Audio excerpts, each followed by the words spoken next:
OK, to more on the ongoing issues surrounding National League side Morecambe. The club are on the verge of collapse and could be banned from playing their opening league games in 2 weeks. As of today, they don't even have a board of directors. And a sale, which was supposed to have happened last week, appears to have been postponed indefinitely. Our reporter, Sunny Rudravajula, is at the Zuma Stadium for us with all the very latest there. What is happening then, Sunny?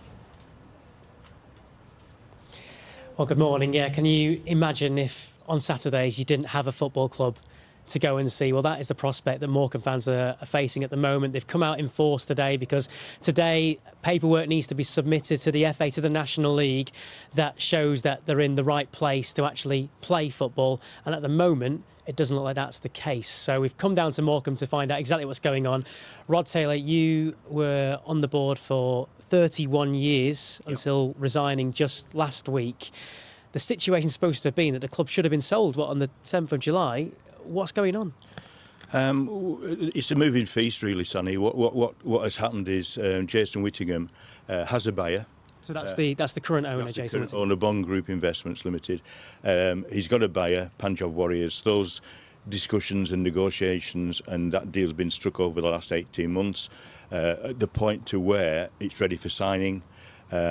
We, as a board, a couple of weeks ago, felt we had to bring this to a head. So we were going to push the administration button to defend the club because it wasn't going anywhere, it wasn't happening. The following morning, we were all sacked by Mr. Whittingham, which obviously he couldn't have done because it's against company law. He couldn't have gone through that process.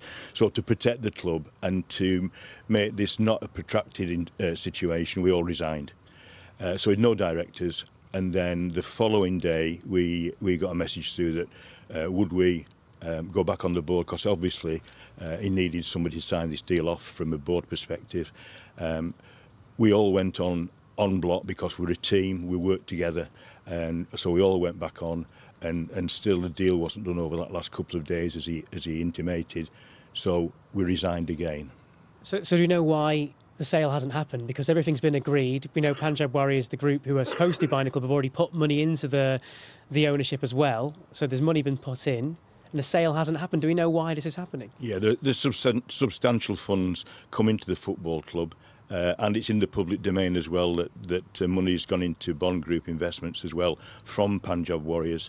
It appears that he has an alternative buyer now lined up.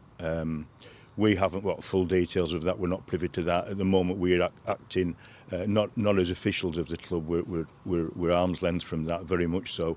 And yes, he announced that he's got another buyer, and that process is going through now. I don't know how he stands there with Punjab for all their investment and commitment, but this is being strung out again. And right now we're in dire situation of going out of business. And in the meantime, you've got, I think, 10 senior players plus academy players.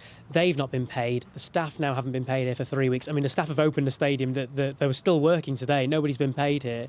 The fans have all come out in force. And this must be such a worrying situation. I mean, I don't know how, we've seen with the likes of Bury FC what can happen here. We know that this deadline's today as far as submitting this paperwork. There's a real chance here that there might not be a Morecambe FC. There is a real chance, and we shouldn't underestimate that. The sale has got to get over the line, otherwise this club will not exist. There is no doubt about that whatsoever. The staff have been brilliant, the supporters have been brilliant, the Shrimps Trust, whatever you want to say, everybody's pulling together on this one. Staff, even though 3 weeks to the day since they got a third of the wages, that's players, everybody, they're still here doing the bit. Casual staff is very different, very difficult. Events have had to be cancelled. Funeral wakes, school proms, celebrations, all cancelled, which it isn't the Morecambe way. And also bookings turned down. Now all these are revenue generators, like the game against Barrow next week would have been a really lucrative pre-season friendly. That's now behind closed doors. So all this is revenue that isn't being capitalised on. So it seems like things are really in a very difficult situation, kind of coming to a head here. And I suppose losing a football club, that would be absolutely devastating. We're going to carry on this conversation. We're going to be here at Morecambe today with Sky Sports News, because this news that they need to get this paperwork done, that they need to get things sorted, it's coming to a head now. You can see the fans here are extremely worried. It's a very difficult time for everyone associated, not just with Morecambe FC, but with the entire town as well.